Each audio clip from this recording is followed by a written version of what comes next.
Hi friends, welcome. Bharathi Kannamma இன்னைக்கு எபிசோடில் வந்த செம்ம இன்ட்ரெஸ்டிங்கான வீடியோ தான் பார்க்க போகிறோம். லக்ஷ்மி கண்ணம்மாட்ட கேட்குறாங்க, அப்பா எங்கம்மா போனார், அவர் எங்கேயும் போவேனான்னு நான் சொன்னேன்லம்மா அப்படின்னு சொல்கிறாங்க. கண்ணம்மா சொல்கிறாங்க, சென்ட்ரல் மினிஸ்டருக்கு ஆப்ரேஷன் பண்ணுறதுக்காக போயிருக்காரு லக்ஷ்மி அப்படின்னு சொல்கிறாங்க. ஆப்ரேஷன் முடிஞ்சு எப்போம்மா வருவார் அப்படின்னு கேட்குறாங்க லக்ஷ்மி. ஆப்ரேஷன் முடிகிறதுக்கு 3 மணி நேரம் ஆகுமா அப்படின்னு சொல்கிறாங்க. அடுத்ததான் ஆப்ரேஷன் தியேட்டரில் நடக்கிறத காமிக்கிறாங்க. சென்ட்ரல் மினிஸ்டர், இந்த மாதிரி ஒரு நிலைமையில நீங்கள் எனக்கு ஆப்ரேஷன் பண்ண வந்ததுக்கு நான் உங்களுக்கு நன்றி சொல்லணும் டாக்டர் அப்படின்னு சொல்கிறாரு.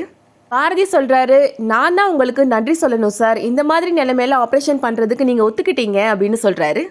நான் இப்போ உங்களுக்கு அனஸ்தீசியா கொடுக்க போகிறேன் சார், அதுக்கப்புறம் நீங்கள் டீப் ஸ்லீப் போயிடுவீங்க, கவலைப்படாதீங்க, ஆப்ரேஷன் நல்லபடியாக நடக்கும் அப்படின்னு சொல்கிறாரு. இருக்கிற நர்ஸ்கிட்ட இந்த மெடிசனை சிரிஞ்சில் ஃபில் பண்ணி கொடுங்க அப்படின்னு பாரதி சொல்கிறாரு. அவங்க பதட்டப்பட்டு அந்த மெடிசனை கீழே போட்டு உடச்சிடுறாங்க. பாரதி அந்த நர்ஸை திட்டுறாரு, என்ன நீங்கள் இவ்வளோ கேர்லெஸ்ஸாக இருக்கிறீங்க அப்படின்னு திட்டுறாரு. இன்னொரு நர்ஸ்கிட்ட சென்ட்ரல் மினிஸ்டருக்கு ஆக்சிஜன் மாஸ்க் வைங்க அப்படின்னு சொல்கிறாரு. அந்த நர்ஸ் பதட்டத்தில் ஆக்சிஜன் லெவலை ரொம்ப ஹையாக வச்சிடுறாங்க. ஆக்சிஜன் எந்த லெவல் வைக்கணும்னு உங்களுக்கு தெரியாதா அப்படின்னு அவங்களையும் திட்டுறாரு பாரதி. எங்களுக்கு ரொம்ப பயமாக இருக்குது சார், நாங்கள் எப்போ வீட்டுக்கு போவோன்னு தெரியலை அப்படின்னு அந்த 2 நர்ஸுமே சொல்கிறாங்க. எந்த பிரச்சனை இருந்தாலும் ஆப்ரேஷன் தேட்டருக்கு வரும்போது அதை பற்றிலாம் யோசிக்கக்கூடாது அப்படின்னு சொல்கிறாரு. உங்கள் 2 பேரையும் வச்சுட்டு என்னால் ஆப்ரேஷன் பண்ண முடியாது, அவங்க 2 பேரையும் வெளியில் போக சொல்லுங்கள் அப்படின்னு பாரதி சொல்கிறாரு. தீவிரவாதிகிட்ட சொல்கிறாரு, அங்கே கண்ணம்மான்னு ஒருத்தவங்க இருப்பாங்க, அவங்கள அனுப்பி வைங்க, அவங்க எனக்கு ரொம்ப ஹெல்ப்ஃபுல்லாக இருப்பாங்க அப்படின்னு சொல்கிறாரு. இருக்கிற தீவிரவாதி சொல்கிறான், கண்ணம்மான்றவங்க டாக்டரும் கிடையாது, நர்ஸும் கிடையாது, அவங்கள எதுக்கு வர சொல்கிறீங்க அப்படின்னு கேட்குறான். இருந்தாலும் இந்த மாதிரி நிலைமையில நான் சொல்கிறத புரிஞ்சுட்டு அவங்க எனக்கு ரொம்ப உதவியாக இருப்பாங்க அப்படின்னு பாரதி சொல்கிறாரு. கவர்மெண்ட் அனுப்பி வச்ச மெடிசன்லாம் வந்துருச்சா அப்படின்னு கேட்குறாரு பாரதி. அங்கே நிற்கிற தீவிரவாதி ஹெட்டுக்கு கால் பண்ணி பேசுகிறான். டாக்டர் மெடிசன்லாம் கேட்குறாரு அப்படின்னு சொல்கிறான். 2 நர்ஸுமே வேணான்னு சொல்லிட்டாரு டாக்டர், அதுக்கு பதிலாக கண்ணம்மாவை அனுப்பி வைக்க சொல்லியிருக்கிறாரு அப்படின்னு சொல்கிறான். கண்ணம்மாவை இப்போ தீவிரவாதிகள் கூப்பிடுறாங்க. லக்ஷ்மி நீ போகாதம்மா, என் கூடவே இருமா அப்படின்னு அழுறாங்க. பயப்படாத லக்ஷ்மி அப்படின்னு கண்ணம்மா சொல்கிறாங்க. சித்தி சித்தப்பா இங்கே இருக்கிறாங்களா, அவங்க கூட இருமா, நான் வந்துடுறேன் அப்படின்னு சொல்லிட்டு கண்ணம்மா ஆப்ரேஷன் தியேட்டருக்கு போயிடுறாங்க.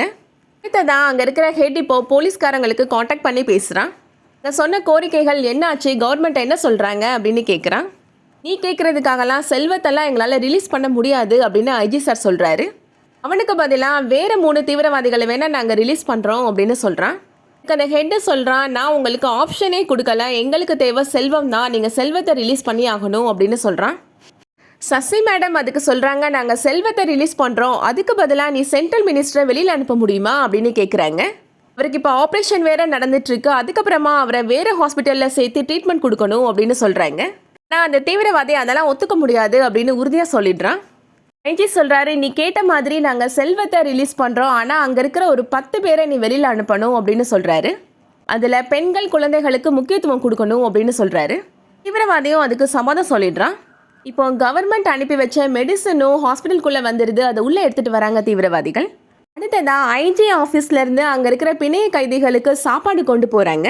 முக்கியமாக அதை பார்த்தோன்னே நினைக்கிறாங்க, யாருக்கும் தெரியாமல் அதுக்குள்ளே நம்ம போய் மறைஞ்சிக்கலாம், அப்போ ஹாஸ்பிட்டலுக்குள்ளே போயிடலாம், அப்பா கிட்டக்க போயிடலாம் அப்படின்னு யோசிக்கிறாங்க. அதோட இன்னைக்கான எபிசோட் முடியுது. இந்த வீடியோ உங்களுக்கு பிடிச்சிருந்துச்சுன்னா லைக் பண்ணிக்கோங்க. அடுத்தடுத்த சீரியல் அப்டேட்ஸ்க்கு நம்ம சேனலை சப்ஸ்கிரைப் பண்ணிக்கோங்க. தேங்க்ஸ் ஃபார் வாட்சிங்.